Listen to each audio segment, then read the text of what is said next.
All right, here we are on the Angry Hacks podcast. It is a beautiful Tuesday night after week 2 of the NFL.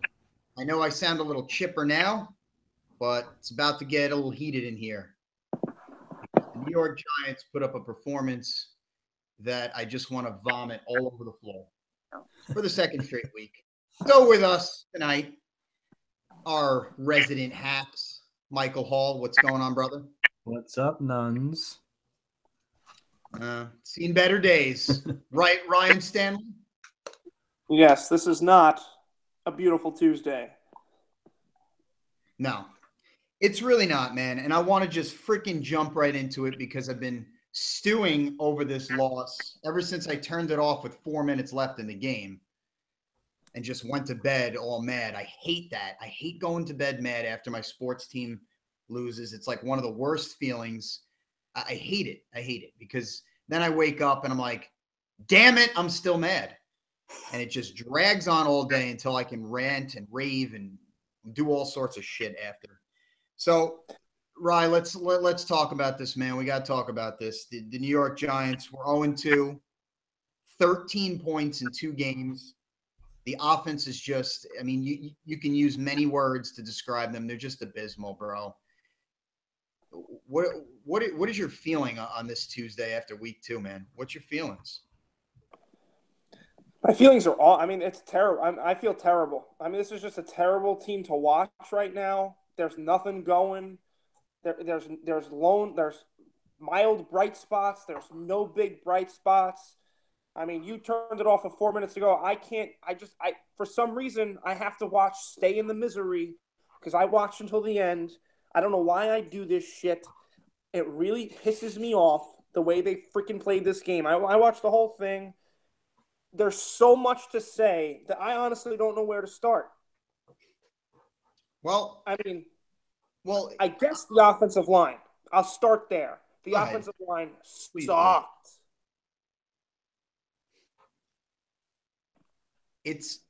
What do you have to say about Eric Flowers, Ryan? God. I mean, I didn't want to have to come back after week 2 and have to absolutely rip this guy because, Mike, you know, and we've had many quarrels about this guy, Eric Flowers, but I can't do it anymore. I can't I can't put the TV on and watch this guy try and play left tackle. I can't do it. He's not good. The experiment is over. I don't care if you have no depth. Just put anybody out there. Try somebody else over there. He's never going to be good over there. To be honest with you, Mike, and I know you said to move him to right tackle. I don't think so. I don't think it's going to work. And this is why I think it's not going to work either. Those tackle spots are really prime offensive line spots. You're going to get your fast, heavy speed rushers off the edge who are also very strong. They'll put spin moves on you. They'll swim move on you. You know, they'll just bum rush you. So you have to have great footwork. Dude, I watched him that whole game, and I was really – I actually rewound it at times I was able to. And his footwork is freaking awful. It looks like he's putting his feet in a bunch of tissue boxes, like empty tissue boxes. I know that sounds silly, but dude, it's like he's got block feet. I feel like he's always on his heels. He seems, I mean, I know he's an offensive line, but some of them are really fast. He's not fast. He's like Tweedledee or Tweedledum out there. He's like skipping around on his heels. He can't move laterally at all. He can't move horizontal. He can't move anywhere. Dude, I really tried to pay attention to him. Like right after that first Ansah sack on him, I was like, okay, this guy sucks, and I'm gonna watch him suck all freaking game. He just feels like he's always back on his heels too. He's never getting in the trenches, bending his knees and trying to, use leverage. I feel like he's just getting crushed out there. And my thing is with him is, yes, he did go against a very, very good pass rusher in Ziggy Ansah. He's very good. I know he is.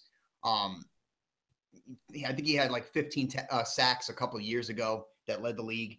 But he's very good. But, dude, if you are going to be a top 10 pick, you need to be a fucking stud. And I haven't even seen half of that ability. And I know they say that left tackle is that blind spot, very important offensive line position.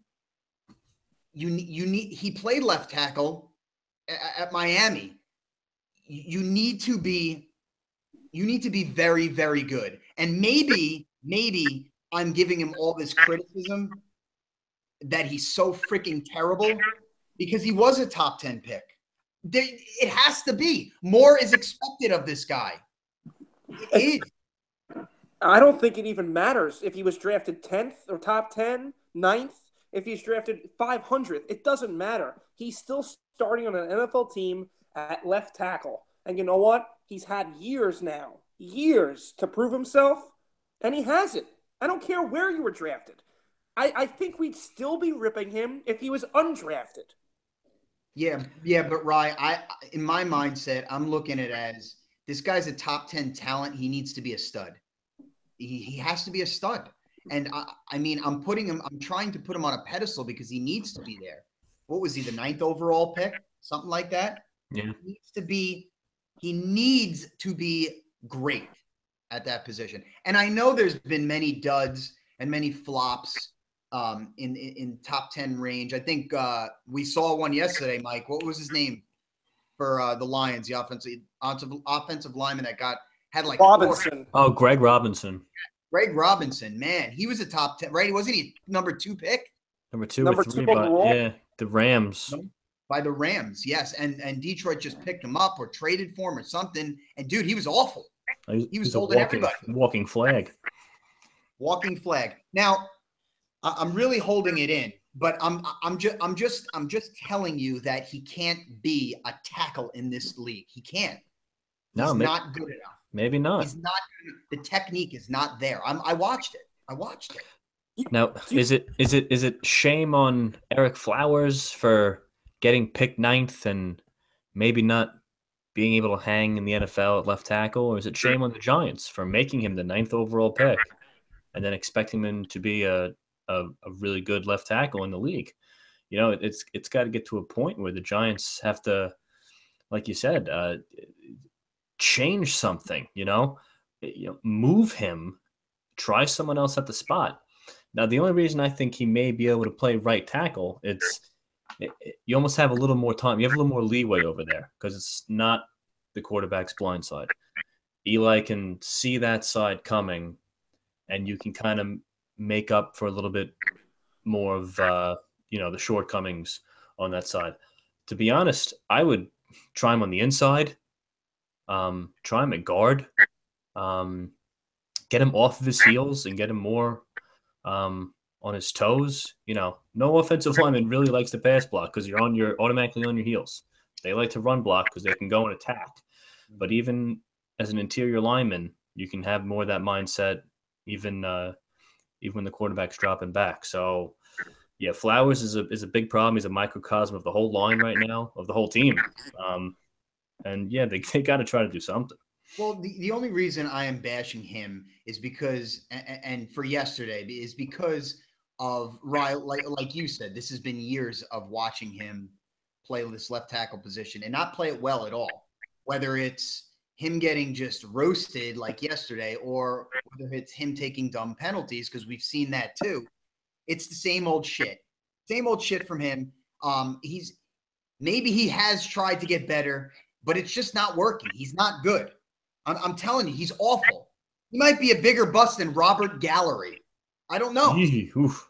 Yeah, I'm going out on a limb. Dude, I can't watch this guy anymore. It's freaking ridiculous. I can't watch a guy just roast around him or swim past him and just crush our quarterback. It's heating me up, man. I can't watch it anymore. The fact that Eli's alive today is amazing. I was just gonna say that. He's a tough son of a bitch, right? Oh my god. Oh my god. A tough son of a bitch. He doesn't get credit for that shit. He is a tough son of a bitch. Like, he takes hits and he comes back from them, and you would never know he was freaking hit. Now, the other thing, watching Flowers against Ziggy, okay, this is what it reminded me of. It reminded me of Robin Hood Men in Tights when they say, I challenge you to a duel. And one guy has like a light glove, and that would be Eric Flowers. And he smacks the guy across the face with a light glove, and then the guy pulls out freaking armored glove. And Ziggy knocks him on his ass. Because on one of those freaking sacks on Eli, all he did was swipe his left arm. And because Flowers is back, it knocked him almost all the way over. And there was no blocking. He didn't even get a hip on him. Ziggy Ansah just threw that big fucking armored glove, knocked him over, and sacked Eli. He was Sheriff Nottingham, right? Isn't that what was his name? Brutal, yeah. Sheriff of Rottingham. Yeah, Sheriff of Rottingham. That's what it was. It just so back to Eli just taking these hits. There was the one freaking hit where he ended up completing the pass to Shepard. Did you see the freaking slow-mo replay of him getting drilled as he's throwing the ball? It actually physically hurt to watch. It hurt me to watch that. And he got up and kept going. He was like contorted like an accordion. Ridiculous. Folded up like an accordion. Right. People don't understand how tough this guy is. And some people give him a lot of flack because sometimes he gets hit really lightly and just goes down. Like one of those sacks yesterday was he kind of got a little tripped up, but it looked like he kind of like fumbled over his feet. And people are going to criticize him for that. But the hit you're talking about, holy shit, man. And he gets right back up and gets it going, man. He never lays there. He never lays there. Listen, when Eli takes shots like he takes, and you mentioned the one last night, and the son of a bitch never misses a game, he can take a sack however he wants to. One big thing about this.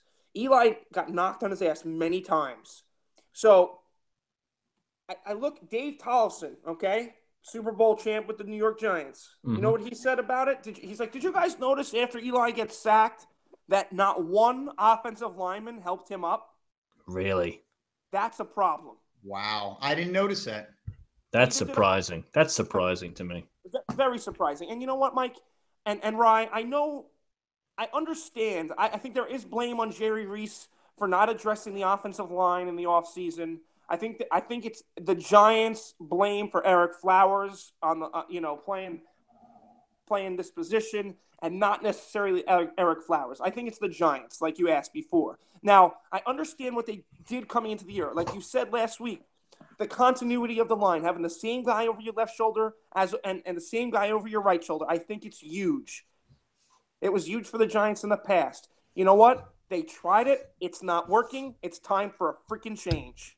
It's time for a change. And Mike, you had said that maybe you move him to guard, and that was my only possibility of it was a slim possibility if you were going to keep him, to move him somewhere. It was the guard position because yes, it's a less stressful position when it comes to the pass rush, definitely, because you're not going to get those quick, fast guys off the edge. So you're not really, your footwork doesn't have to be as stellar like it does in the tackle position.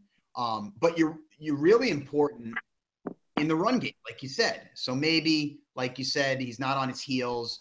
He's able to push forward and try to create some holes. But holy shit, Ryan Stanley, we can't run the ball. Our team sucks at running the ball. Yes, we suck at running the ball. And here's my shit with freaking Pat Riley wannabe Ben freaking McAdoo. You ready? So ready.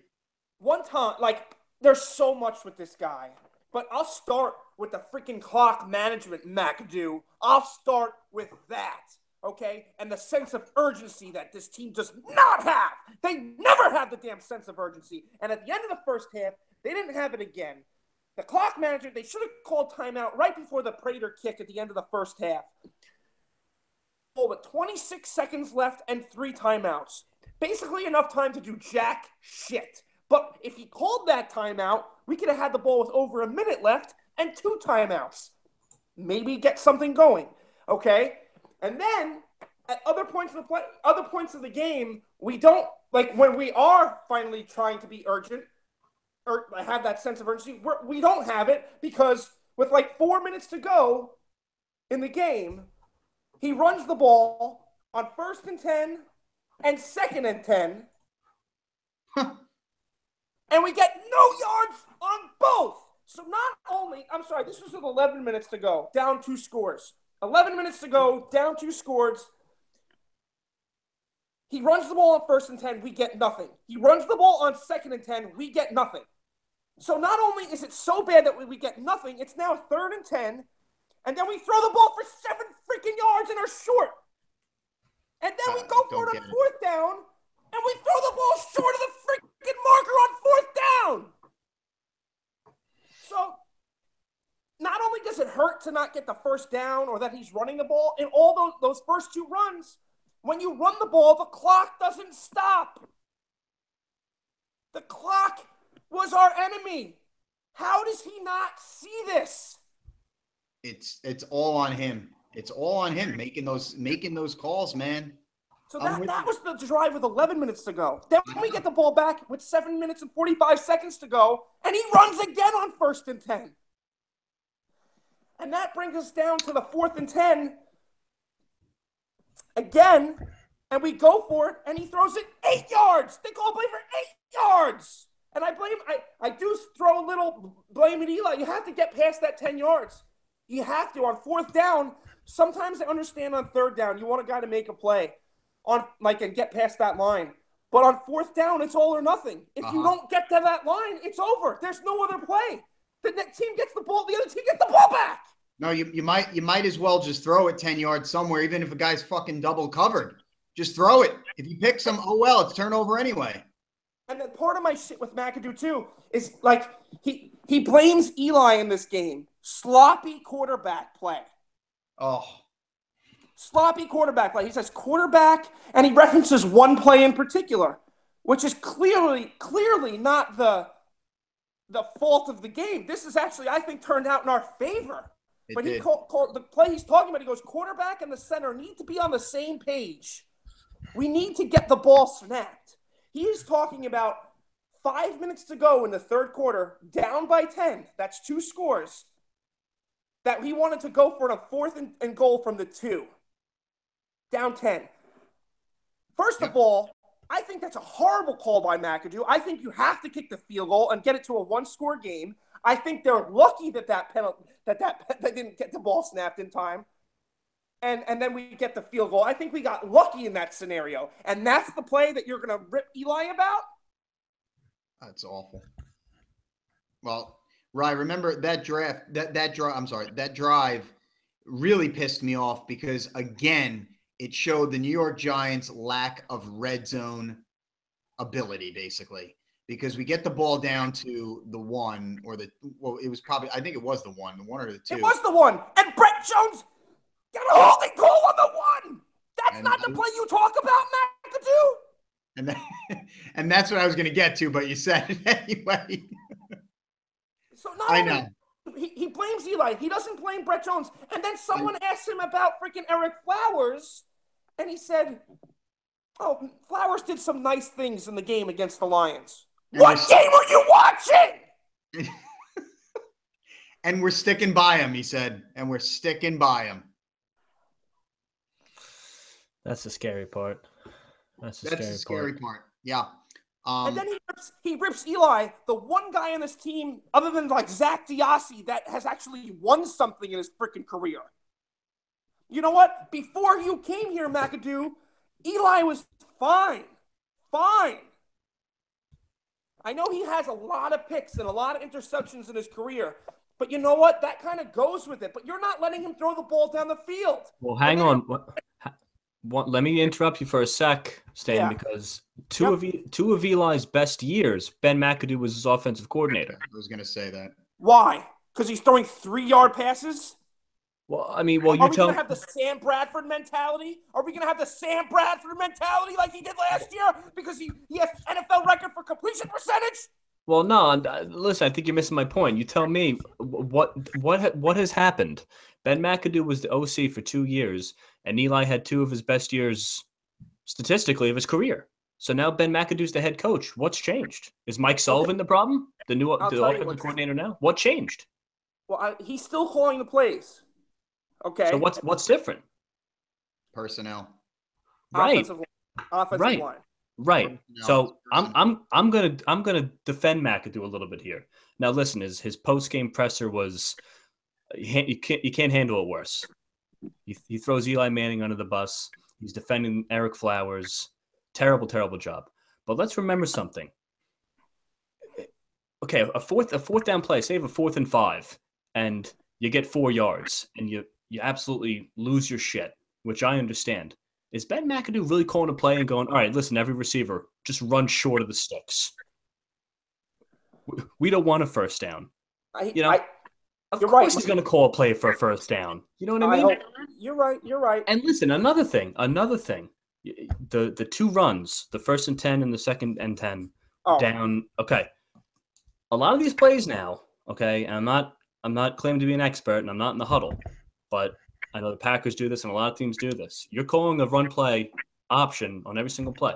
When a play comes in, there's a run and a pass, and the quarterback can kill it and go to he'll call the first one. If it's the pass and kill, they'll switch to the run. Eli can stand under center or in shotgun, count the men in the box, and say, okay, 5 men in the box, and kill to the run. That could be on Eli, and we don't know that watching on TV. So it's just something to think about. Listen, I'm not saying McAdoo, is worthy of any kind of credit right now, because he's not. He's part of the problem. But it's just something to think about. I understand where you're coming from. I do think it's something to think about. And I would be on board with you if it wasn't for what McAdoo said after the game. And you ready for this one? Okay. McAdoo says it was sloppy quarterback play. You heard me say that. But he also said that part of the reason why it was sloppy quarterback play is because Eli doesn't get the ball out of his hands quick enough. So in my eyes, because I don't know for sure, but what I'm thinking is McAdoo must be like, you got to make a decision quick. So Eli's making this decision and just going with the run because he keeps hearing it from fucking McAdoo. You got to go quick. You got to go quick. You got to go quick. This is the quick offense. This is what it is. This is what you have to do. And I think that could be part of the reason and part of the problem. So yes, maybe Eli could, maybe it is him a little bit, but I just don't see it. I don't see it. I think Eli is one of the smarter quarterbacks in the game. Absolutely. And I think he understands the clock. And I think that McAdoo, coming from the Tom Coughlin school partially, has struggled with clock management since he's been here. Well, that you can understand. A head coach in his second year, they normally don't get that right away, and some don't get it at all, Rex Ryan. But I think it all goes back to the offensive line. Eli knows he has no time, okay? So he's making poor reads maybe or rushing throws. You saw the interception when he threw it behind Ingram. It was a little, the accuracy was not there. But, he's got to feel this rush coming like gangbusters, and he thinks he's going to get killed every play. And it has to go in with the offensive game plan. McAdoo's trying to design these maybe quick hitting plays because you can't have a 5-step, 7-step drop with this offensive line right now. You can't do it. Oh, and I'm glad you said that before. You said when he's under center and shotgun. Did you notice when Eli started getting into a rhythm? And he did get into a rhythm here. A couple of times in this game, he got into a pretty good rhythm. And he threw some good balls, okay? The one to Ingram was the worst throw of the game, okay? But he also threw that perfect pass to Marshall. It was probably his best throw of the year that Marshall dropped, okay? Mm-hmm. But it was because he was going from the shotgun. Because finally, it took him 2.5 quarters to change it. But McAdoo decided, okay, we had to change something up. Let's go from the shotgun. Because the first half, they weren't going from the shotgun at all, and he didn't look good out there. Right. That can help. I mean, freaking Ziggy Ansah, how many times did he knock him down? How many times did he get knocked down? A lot. Too many. And then finally from the shotgun, he's running around in the pocket doing his Matthew Stafford impression and actually completing some passes. Yeah, move the pocket. That'll help an offensive line too. No, guys, the pocket it crumbled almost every time out there. There was no pocket. And there was no pocket. It gave Eli no room to maneuver, no room to make his little footwork and move outside a little bit of the pocket. He had nothing. The offensive line is absolutely putrid. Nobody played well. I couldn't even find an inch of positivity in that offensive line. With Flowers just getting bum rushed, we had Bobby Hart went out of the game early. Bring in Jones. He sucked. Pugh's playing out of position. He's probably our best offensive lineman. Richburg is a center. He's doing all right from the middle. But as we know this best, guys, both of us do. We know this best. For a team to be successful on offense, the 5 guys right in front of the quarterback need to gel together. Mike, you said it on one of the pods. Continuity. They need to be there all the time. Rye, our Super Bowl championship runs in 2007 and 2011. What did we strive in? That offensive line was money. Money, that offensive line. I just finally watched that oral history of the Giants. It was tremendous.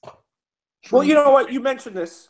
And here's another issue I had with last night. It's not just the on-field of the Giants, okay? This is going to ESPN for this stupid Monday Night Football coverage. At the half, they're showing this 10-year anniversary of the Giants Super Bowl team. I want to watch that. If I'm watching the football game, I mean, I know a lot of people watch Monday Night Football, but the majority of the people watching are probably New York Giants fans, correct? Yes. How do you not show it? How do you not show more of that head? I don't care about a Scott Van Pelt interview with fucking Trevor Siemian. Dude, I knew they weren't going to show it either because they've done this before with other teams. I knew it. I was like, we're going to miss this shit. So I watched it today, okay? So then I watched it, and here's another issue I have with the Giants. They have these people coming through, and this is like a New York Mets type of move. I'm shocked that the Giants did this one, okay? Calling everybody's names out that's there, but they don't call the players that aren't there, like to announce who was on that team or on the roster that wasn't there. They never mention them. You know who else they never mentioned? What? Eli Manning. What do you mean they didn't mention Eli? Mentioned Eli Manning. They just went through all the guys that were there that are on the field. Tom Coughlin and Strahan come out at the end together. Strahan talks to the crowd, and no one mentions Eli Manning. You're gonna sit there and tell me they didn't mention the freaking MVP of that Super Bowl? Exactly. Like, what? How do you drop the ball on that? That's a Mets move. You're not joking. That is a New York Mets move.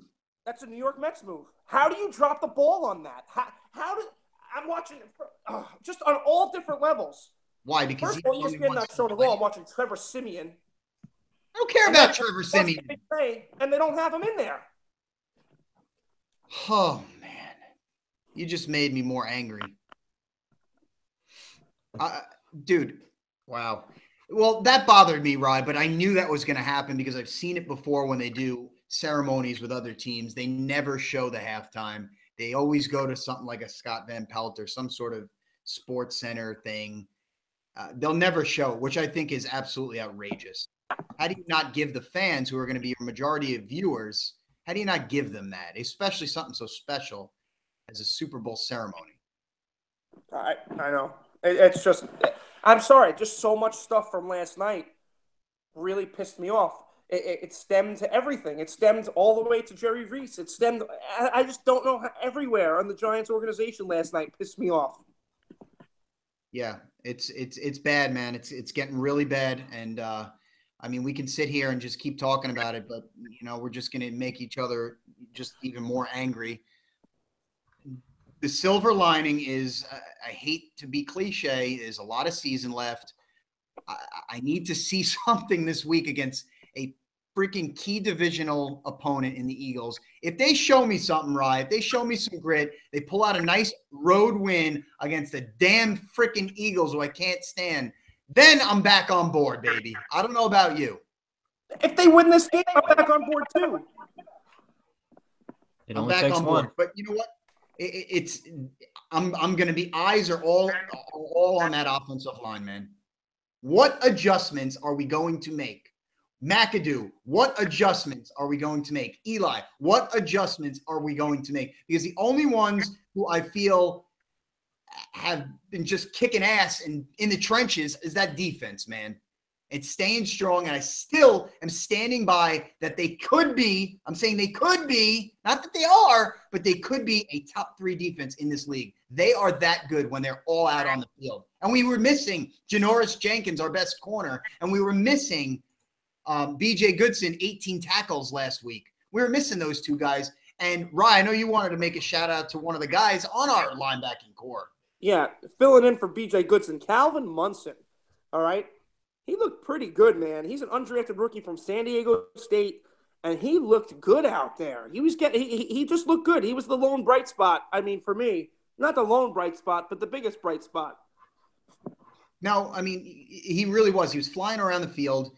Our defensive line played very well. I think we made some good pressure rushes at Stafford, but Stafford, he did a great job. He really did. Mike, I know you loved a couple of those corner blitzes on first down by Steven Spagnuolo.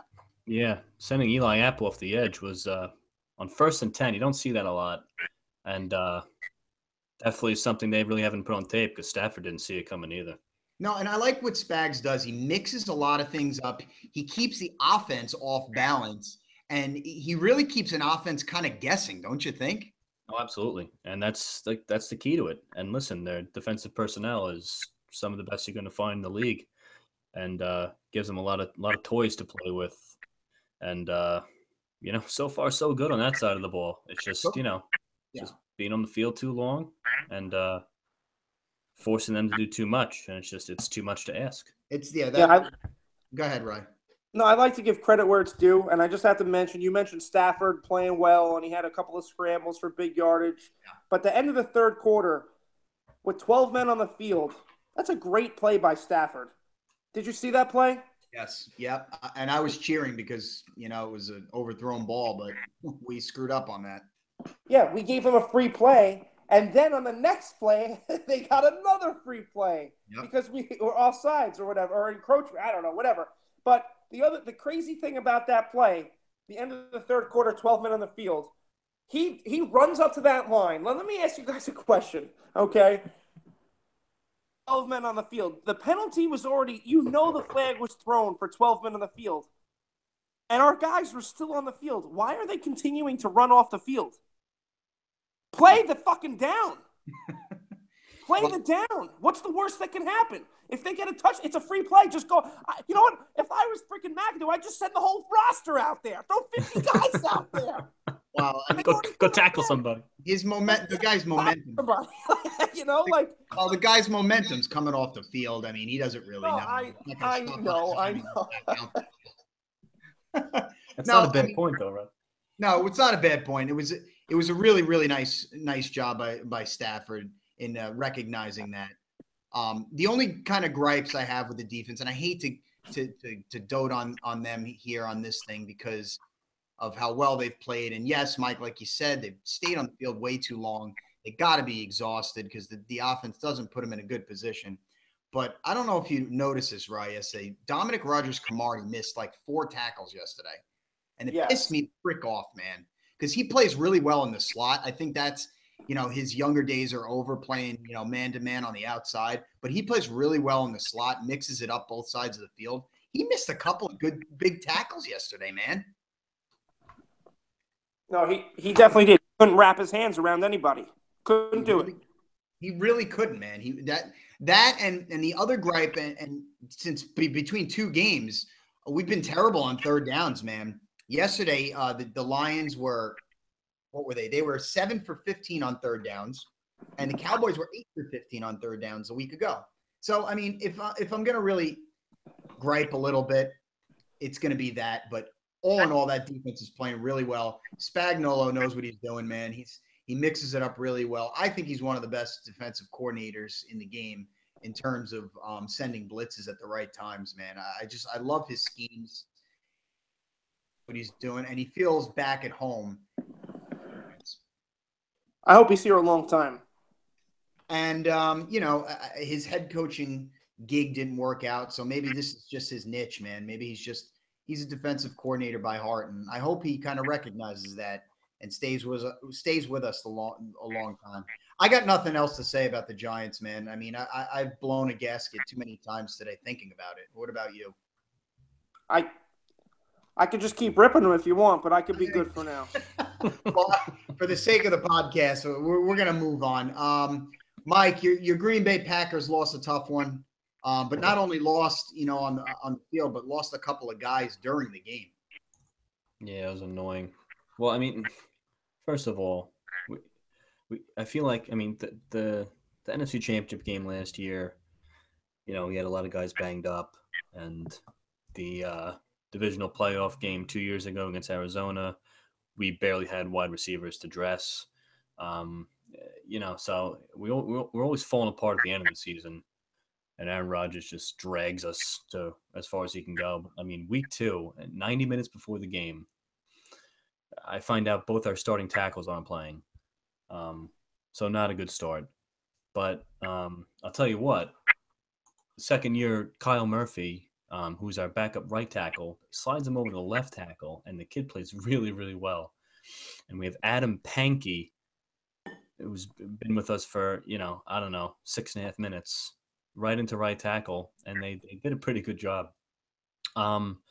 We lose Jordy right away. We lose Mike Daniels right away. So our best defensive player gone. Our 2 starting tackles gone. Our most important offensive player, not named Aaron Rodgers, gone. Cobb ended up missing time towards the end of the game. Devon House this time. Kentrell Bryce, who's our starting strong safety now when Morgan Burnett's playing linebacker in the Nitro, all gone. So, and against Atlanta, in Atlanta. So good luck. But they battled, man. I mean, if you think about it, Rodgers throws a really bad pick at the end of the first half that they turn into a touchdown. And then we open up the second half with that fumble where Aaron Rodgers gets his face caved in. But, of course, let's not throw a flag. They scoop and score that. So there's 14 points, and we lost by 11. So, all things considered, I know there's no moral victories in this league. You are what you are. What your record says you are. We're 1-1. I think we're better than Atlanta if we can go toe to toe with them, our best against their best. I think we're a better team, so it's frustrating. But lost the game. I wanted to spoil that party, but hey, Mike, they battled. They battled. They really did. Mike, can you explain to, maybe some people have no idea what you're talking about, but can you explain that nitro package that Dom Capers has come up with? Yeah, it sounds really cool. It's really pretty simple. It's a base. It's a base nickel. So you have 2 down linemen, and you have 5 DBs, but they bring Morgan Burnett down to play linebacker. Mm-hmm. And they have Clinton Dix, and they bring in Kentrell Bryce to cover Burnett's strong safety spot. And it just kind of plays to Burnett's versatility. He's almost too big for safety. I mean, he's like kind of that linebacker mold. He can really get downhill and thump. He's not afraid to stick his nose in there and play the run. You can match him up on tight ends in that scenario. Because he's a very good cover guy. So it's pretty much, you want to call it the Morgan Burnett package. You can call it whatever you want, but they call it nitro, and they use it a lot. But it's worked. Yeah, it seems pretty cool. Yeah, it's worked. Dom Capers, he catches a lot of flack, and from me sometimes too, because I feel like he's just like the old dog who needs to be taken out to the woodshed and shot. Because he's just the game evolves, and there's Dom with his 3-4 oaky ends and boring, weak side blitzes. But, he tries to evolve too. And a bright spot with the defense coming out of Sunday night was Kevin King, the rookie corner. He played maybe 3 or 4 snaps week 1. Sunday night, he probably played 2 dozen or so. And if he played 24 or 25 snaps, he broke up 5 passes. This kid was all over the place. He covered Taylor Gabriel on a drag route, had to avoid some traffic they were trying to cross. He closed on it, dove, broke it up. He was on Julio, matched up 1-on-1 on the outside at the 5-yard line. Matt Ryan tried to throw a quick out. Kevin King was all over it, broke it up. Kid played really, really well, and he's going to be earning more and more playing time as the year goes on. Nice. Well, like you said, I mean, there's no moral victories, but you 1-1. You feel like you guys can beat that team, with all your guys there, and I think you can too. There should be no worries. Let's hope the injuries pan out and there's nothing too long term for you guys. And you move forward. Who you guys got this week? Well, we get the Bengals at home, so all right. So got 2 home games up. Got the Bengals and the Bears. Yeah. Looks like a couple winnable games there, my man. But you know how football goes. Oh, I know. And let me do real quick. You know how football goes, and I do not like to bitch about officiating, but I'm going to, because that Randall Cobb catch when they called offensive pass interference on Bennett, it was just the worst call I've ever seen. It's the worst call I've ever seen. You get a yard, okay?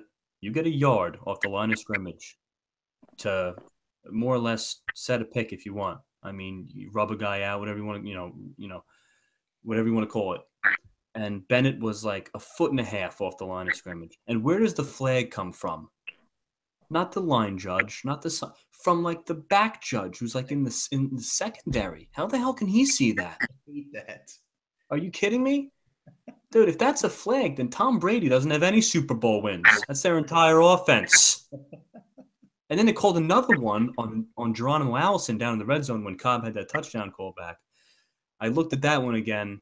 That was just a bad job by Allison. He didn't even really have to rub the guy. Cobb won the route already. They mentioned that on the broadcast. Yeah. And it was probably over that yard past the line of scrimmage. But that Bennett call was fucking garbage. So you throw that in. You have a touchdown called back. You have a terrible Rodgers pick that led to a touchdown. You had a scoop and score first play of the second half for a touchdown, and we lose by 11 with nobody on the field. So take that for what it's worth. Right. Well, hey, we move on. Rye, we're gonna move on. We're gonna move on too from that terrible freaking loss. But I mean, I just looking at our picks too, guys. I think we all went 1-2 for the week. Yes, not a great start. I liked my Oakland pick over the Jets. Just they covered with plenty of room to spare. I think a couple of us had the Chargers over the Dolphins. That was just a disaster. Dolphins. And another missed kick by that guy. I like to say Dae-Sung Koo. I think that was the Mets pitcher. Well, he's gonna be Dae-Sung gone pretty soon. It'd be Dae. Well, they said he's going to keep his job for now, and see, like, that I can understand. It's his rookie year. He's played 2 games in the NFL. I could see sticking with him for another game. Cut him. See, you're a guy that's defended Eric Flowers for years. It's a kicker. Just cut him. You got Nugent out there. You can find one at Home Depot. Sitting on the crates there. Yeah, it's probably somebody at Home Depot. You know, it was guys, a pretty good game was that Kansas City Philly game. I watched a decent amount of that. Yeah. That was one of my picks, Philly to cover that number, and they were hanging tight for a while. And I was kind of watching the game kind of in the background, and I guess they just kind of ran out of gas. It's a tough place to win. They didn't run out of gas. Did you see the end of the game? Well, now I'm trying to remember now. Refresh my memory. They had a chance, right? They threw a Hail Mary at the end. They had a chance with 9 seconds. Well, like, they scored. I remember left now. to make it a 1-score game. They get the onside kick. 9 seconds left. Wentz gets the ball. They are on the 40. Yeah, let's talk about that. Let's talk about that onside kick. Was that not the best onside kick recovery you've ever seen? Did you see that play? It was Trey Burton, that backup tight end, like tips it to himself, like tips it over the guy running at him, and then he goes and chases it down. It was a great play. Awesome. I hate the Eagles, but that was a great play. It was a great individual. Wentz, not only the tip that he goes to get it and chases it himself, that gave them extra yards. So Wentz then ball at the 40. And a Hail Mary, really. Like, he's actually, like, it ended up being like a Hail Mary type play because there was a bunch of guys sitting in the end zone. You need the height on the throw. Right. I mean, you knew he was getting it there. It's just a matter if someone was just going to catch it. And Kansas City tipped it up, and it tipped out of the back of the end zone. But if that thing goes up any higher, I mean, the Eagles could have tied it right there. I was scared. Yeah, I mean, fortunately for the Giants, Rye, that the Eagles lost. But I will tell you one thing.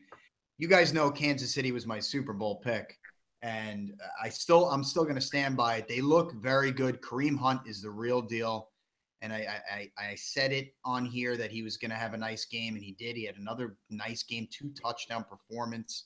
Kind of killed me because Rich had him in fantasy, but Philly's no slouch, man. We are going to have trouble on Sunday. Well, and Philly's bread and butter right now is that Jim Schwartz defense, and they get after the quarterback, and that's their goal, and they're gonna come. Well, you know what? Flowers is probably shitting his pants right now. Probably. Flowers needs help. You got to help him out over there. The crazy thing too about the Giant game is every time the Lions freaking blitzed, they didn't get to Eli. It was just every other time they got to him. I don't even think did they blitz at all during the game? Maybe a couple times, but they didn't even have to. They didn't have to. Anytime Ziggy Ansah had his motor ready to go, that was your sack because he would just beat Flowers however he wanted. Tell Flowers to look at the flowers, if you guys know what I mean. Eric Flowers, Eric Flowers, but yeah, he's a wreck. Right, that's gonna be real tough, man. And if we lose that game, we go to 0-3. Then I'm gonna start biting my nails even more because it's it's not gonna be easy to come back 0-3. I know that. I think the 07 Super Bowl we lost those first 2 games of the season where our defense got freaking absolutely torched by the Cowboys in week 1. We lost those first 2 games, and remember. The big turnaround in that season was that Washington game. I think it was 4th and 1 on the 1, Clinton Portis, and we stopped them. Do you remember that, Rye? I do remember that play. In Washington, too. I would love to have a play like that happen next week, but we'll see. It, man. We need it. It's blanking in my mind like a little photograph or something. I'm feeling it right now. Let's go. I know I was just all pissed, but I'm back. I'm ready to go. I have to think positive, man. It's still early in the season. I can't get negative. It's time to go. But this contest is not going to be easy, man, because like you said, Mike, this Jim Schwartz defense is going to come at the quarterback, man. You can bet on it. But at least one other thing, though. I mean, the Broncos steamrolled the Cowboys in that game. Oh, love the Broncos going in. How could you not at home? Fuck Dallas. Let's get out of here with Dallas. You did love them. They looked great. I wish I picked them. You talked about it. I don't know why you didn't either. But anyway, pussy down. I know it came out in the press, but even my buddies who were Cowboy fans thought the Cowboys quit. They're the Cowboys. There's no fight in them. Well, there you go. Bunch of front runners. I don't know how, as a Cowboy fan, you could root for Ezekiel Elliott. I don't know how you can do it. Did you see him sitting on the bench, man? All like with his big lips, just sitting there crying, eating soup. He's eating soup with his shirt tucked into the top of his friggin' head. How big is his head? How do they find the helmet big enough to fit over that monstrosity? For that and those jowls. I know. Was he storing bagels in there? He's storing bagels. But Rye, you're right, man. They got torched, man. I watched that game a lot too, and it was a beautiful sight. Trevor Siemian looked pretty damn good, man. Kid's not bad. No, he did. I didn't want to see him at halftime, but he looked good. Now, the other thing about that, I gotta say, I know it was in a delay because of weather, because of thunder and lightning. I gotta say, I love that it was in a delay. There was no break in football. It was great, dude. They should have a 5 o'clock game. Just one 5 o'clock game. Yeah, I don't know why they don't. Not? Why don't they do that? They just keep it going. Keep the ratings up. Why wouldn't the NFL do that? You know what? Yeah, go Ryan. No, I was just saying. Think about this: if they put a game on at 5 o'clock, keep a lot of those 4 games, but just have one game that's specialized at 5 o'clock. I mean, it's not going to do anything horrific in terms of timing. I don't think if you're going to play at 4 or 4:25 anyway. I think they need to just put a 5 o'clock game so it rolls into that late game, because sometimes, and I know I've done this before, after you watch those 4 o'clock games and they're over, you have that gap until the 8:30 game. Sometimes I just go to sleep or I fall asleep. If I'm watching football, man, it rolls into the next game. I might be inclined to just stay there and watch. Oh, I totally agree. And like the crazy thing is, I'm thinking that this should be an all-day affair. I think that they should get rid of these Thursday night games because they suck. Oh. You have a select few. First week of the year, you know. That's it. That's it. First week, and that's pushing it. I hate Thursday night football. It sucks. No, first week in Thanksgiving, and then what you do is, I don't mind. I love the London game because I love being able to watch the game earlier. The game sucks too. I hate it. But you know what? It plays football all day on Sunday. I'd rather the London game than a Thursday game. I like the prep in the morning. I like the prep, get the chips, get the booze. I don't know. That's just me. I'm only getting it for myself now, anyway. But well, it's too early for you gotta say you have fantasy guys on those teams that are in London. God forbid. What if you're sleeping and shit? Right. Well, it could derail you. It could, I guess. Unless you're me and you're just gonna suck anyway at fantasy football. It doesn't matter. Oh, me too. Oh, we'll get to that. Was there any other games you guys enjoyed watching? Any other games? No, there was, but one more thing on this. You say I would love the 5 o'clock game as well. I think the reason why that doesn't happen is because contractually, that time slot before the Monday Night Football, that time slot's like open for local news programming, and I think that has to go on. It's the same thing of why I never understood at award shows why they cut, and there was one last night in the Emmys, why they cut these speeches short to be done at 11. Like, why do they have to be done at 11? Everyone that's watching the show, no, they're not watching for the local news after the show. They're watching the freaking show. Your ratings are better from the show than the news. But contractually, they have to show the news. I think that's why we don't have a 5 o'clock game. Well, that's stupid. It is stupid because who wants to watch the news? It's all just negative, bad news anyway. No, but the other game I watched a little bit of was Baltimore-Cleveland. Did you? That's all I need to say. Yeah. Cleveland. I thought they would cover that number, and I wasn't surprised that they only scored the amount of points they did. I was surprised Baltimore actually scored points. They still suck. I hate Baltimore. I'll pick against them all year. Yeah, I don't think they're that good either. They're terrible. Carolina didn't look good either, Mike. And I know they were one of your big picks. They looked bad. Well, I mean, offensively at least. Defensively, they're very stout. Well, I didn't really like them in the game, but I mean, fantasy wise, I need them to get going. I mean, I have Cam Newton, and I still have Greg Olsen, but now he's hurt, and they have killed me, the two of them. Really bad. McCaffrey's killed me too. We had all this talk about Christian McCaffrey being a freaking PPR freaking machine. He sucks so far. Well, I guess it's going to take time, but I guess we'll just hope that Cam Newton's just kicking off some rust. Because if not, it's going to be a long season for Carolina. It's going to be a long fantasy season for me.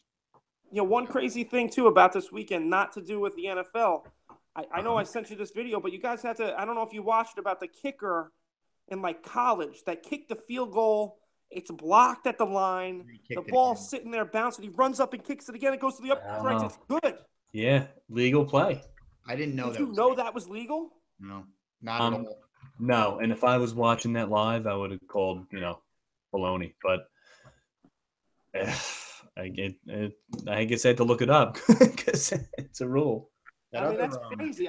For listeners, you got to check that out. Look up blocked field goal second kick chance. I have no idea what you look up. Double kick? I don't know what you look up. Double kick. You got to check it out.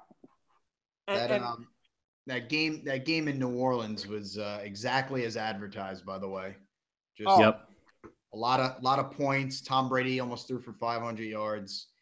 You knew that was gonna happen, and I just you had that feeling that New England was gonna win that game easily.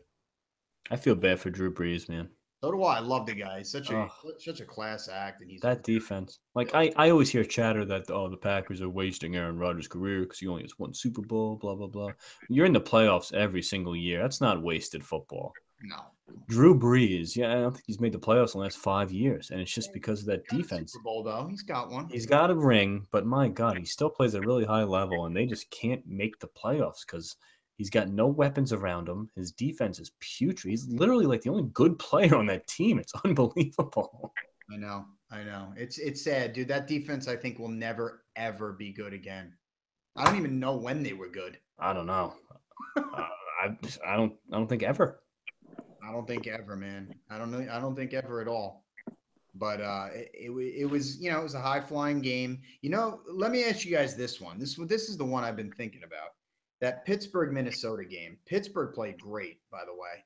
But I know this sounds silly, as Pittsburgh won 26-9 over Minnesota. But do you think Sam Bradford makes that big of a deal? Is that game closer, or does Minnesota even pull that out? It's definitely closer. Yeah, definitely closer. I hate Bradford, but it's definitely closer. I mean, I think Sam Bradford's he's a pretty damn good quarterback. I just think when he came in, number one pick to a really shitty team. Yep. He got his ass kicked, and he had a ton of injury problems, and everyone just kind of wrote him off. But it's like, wait a second, this guy's pretty good. I mean, so you put him on a team like Minnesota with a really good defense and a solid enough pieces on offense, and he built for he's built for success there, and he's played really well. And I mean, and you want to compare him to Case Keenum, right? Didn't he? Yeah, Case Keenum was the name. Give me a break, dude. I mean, that's like. Well, I mean, I like Sam Bradford, and you guys would have no idea why I like him, but I like him. He played college ball at Texas. No, Oklahoma. Yeah, I know you got me, but you're right, Mike. You're right. I think he is a very good quarterback in the NFL. Every time he starts out a year with solid numbers, he just gets hurt, man. He's one of those guys. I remember his first game last year when Minnesota signed him after the Bridgewater thing. Yeah, like he had barely had his uniform sizes, and they ran him out there to play against the Green Bay Packers. He could not miss. He was making ridiculous throws all night long. I couldn't believe the throws this guy was making. I'm like, holy shit! So he torched us. I think he does make a difference in that game. Do they win the game? Maybe not. Yeah. Pittsburgh's defense looks really good. That's like gone unnoticed a little bit, but their defense is looking really good. They're fast. Ryan Shazier is a big-time player. He's very, very good, man. And if that offense can kick it up a notch even more like they usually do, like we haven't even seen the best of Le'Veon Bell, and I'm hoping we see him pretty soon for my sake. But I mean, just think about how dangerous this team is going to be if their defense stays the way they are right now. Holy cow. Yeah, they'll be there. They'll be there at the end. I fully expect them to. Yeah. I mean, I would say it was an okay week of football. It was better than last week, definitely. There were a couple of nice games to watch. But I think it's getting stronger, and we're going to start seeing some really good football within the next few weeks, man. Yeah, there's always a little bit of rust in the beginning with everybody, and storylines start to develop, and each season takes on its own personality, and we haven't really hit that yet. So yeah, you're right. As you move on in the season, it gets more fun. It does. Well, you said something about rust, and maybe one thing we talked about it before. I know we both don't like all of us don't like the preseason, and we both said that we hate guys getting hurt. But you know what? Seeing week 1 compared to week 2, you could see the rust. These guys might need the preseason. Maybe. Oh, wow. I mean, I do. I think they need it. These guys they especially the Giants, looking like they can't do anything. I don't know. I just really think that these guys might need to see real game time. Maybe, but I'd rather a little rust in week 1 than I agree. An injury in the preseason. And it's the same for both teams. Or however a team wants to play the preseason. You got to have a head coach that's an animal and plays all his starters all 4 preseason games, but you're not going to see that. So week 1 hits, and you're going to have rust on both sides. That's true. Yeah, you're right. You're right. I'd rather see the rust too at week 1 because we did see some good football this past week. We really did.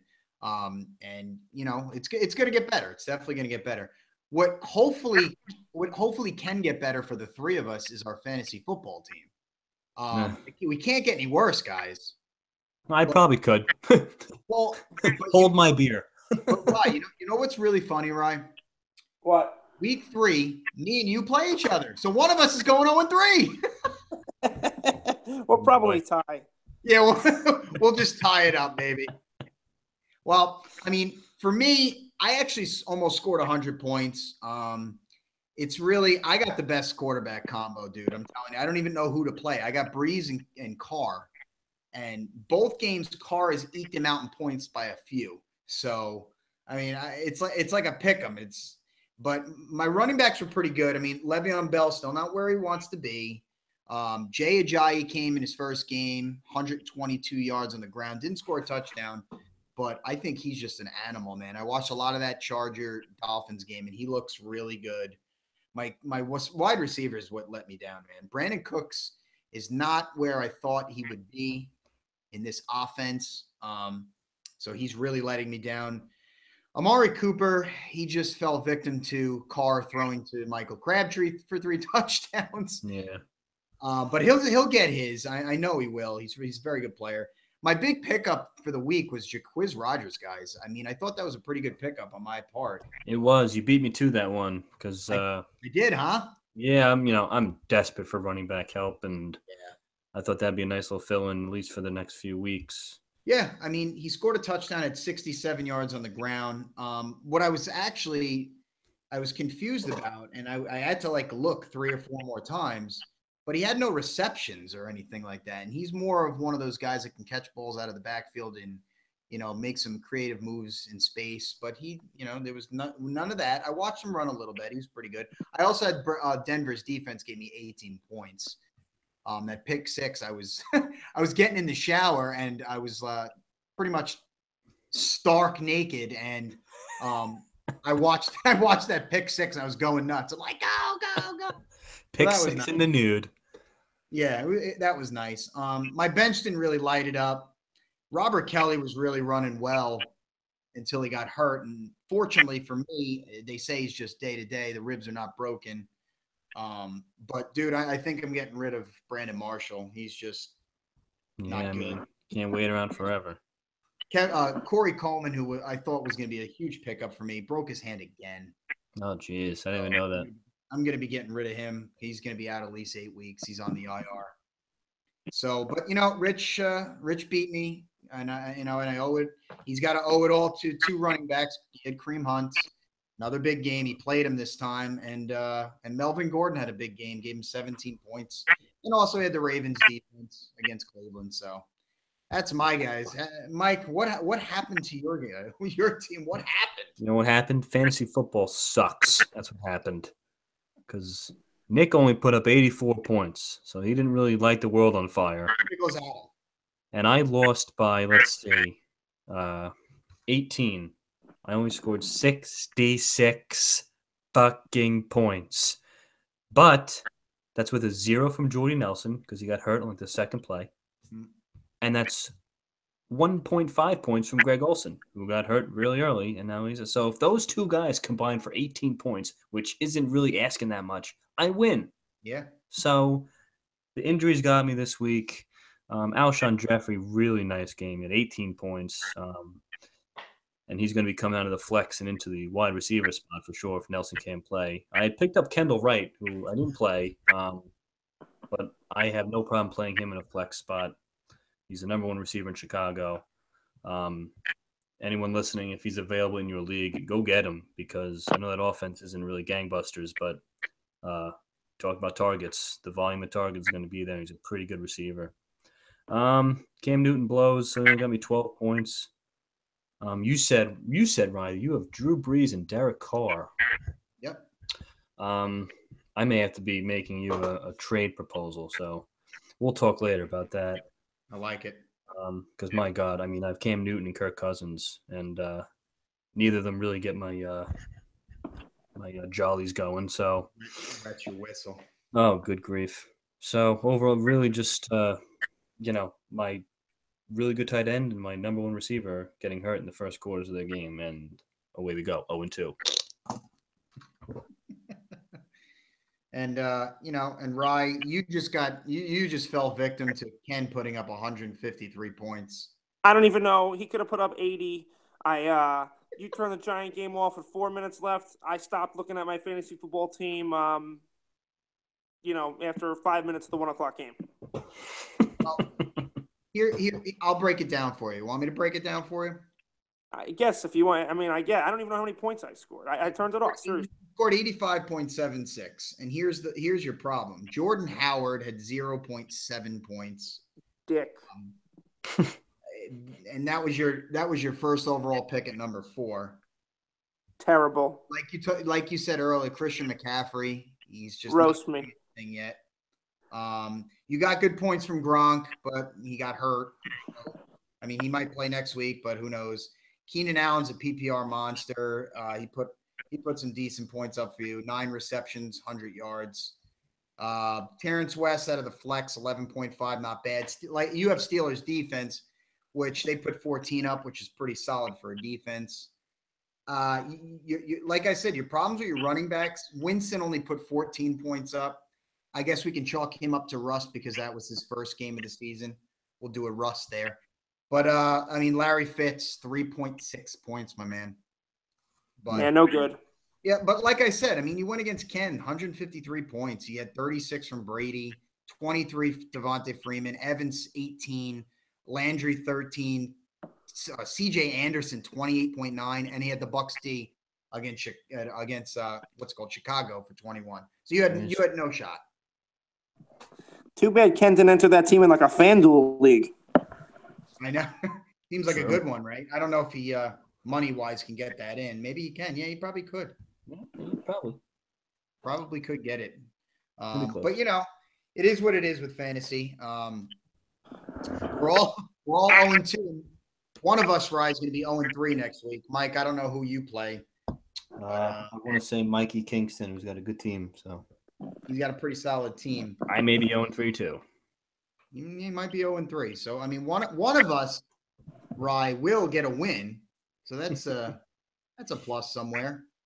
But fantasy's fun. It keeps it going. If the Giants are going to go freaking 5-11 or whatever, I mean, at least we got fantasy to keep us going, FanDuel and such. But I mean, we're gonna get back on here, guys, later in the week for a preview of Week 3, and we'll give you guys some fantasy picks as well. I mean, I'm shot. I'm shot, right? Just from going off today. I mean, you went off a little bit more than I did, so you got to be tired, man. Are you tired? My throat. I need some water. Get me the hell out of here. Yeah, get some throat lozenges and gargle some salt water or something. I don't know. Yeah, freaking just pissed off and miserable. Hey, get in the trainer room and be ready for Week 3. Ready. Yeah, but I hope you guys enjoyed our pod tonight. We'll be back with our preview pod in the next couple of days. Please check us out on YouTube. We're always on live sometimes. If you check us out, please give our channel a view. That's what we need. And also, give us a little review on iTunes, man. Check us out on iTunes. Download our content. We want that. Give us some reviews and check us out on SoundCloud as well. Hope you guys enjoyed the podcast tonight, and we will see you soon. Later.